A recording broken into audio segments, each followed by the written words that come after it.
Ang tinitayong gawin ng makasanting gupit ng katamong customer, mga idol, pamawasan tayo pa king gilid. Kaya ba't gawa tamo nga pinakagad king pamagayit? Lako tayo tanga sobra-sobra king lalam. Tsaka tayo mag-close lever, kaya ba't open lever tayo? Tsaka tayo gamit ang number 1 guard. Sunod tayo nga 0.5 guard.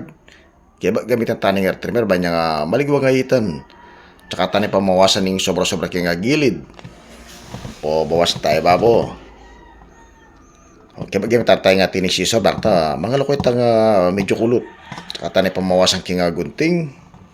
Loko tayong pakauslo, sobra-sobra king gilid. Tsaka tayo plangketa, ba niya nga mapiling nga gupit na. Okay, ang gulot na maginawa tayong pinaka-guide tamo bakta sakto yung katas na. Tsaka tayo open lever. Okay ba, tinap lever tayo.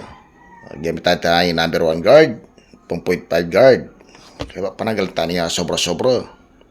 Yung urod din kakatamo nga customer, o yung nga usanda nga taper fade o mid taper. Yung urod masanting pamporma at makasanting lalaki nga gupit. Great! Nya subaybayin nyo mo yung kakatamo yung tutorial. Dakal kayo parang nga liwa-liwa klaseng style kaya nga pamanurod. Pwede yung papakyapos yan karin kayo nga nakalalaki. Kaya kaya maling siya pangayait, bakit talon to yung santing at pormani kayo nga gupit. Lagi mo subaybayin kakatamo yung tutorial. Uli nga ang gambalo ko. Abalo yun naman. Follow and share.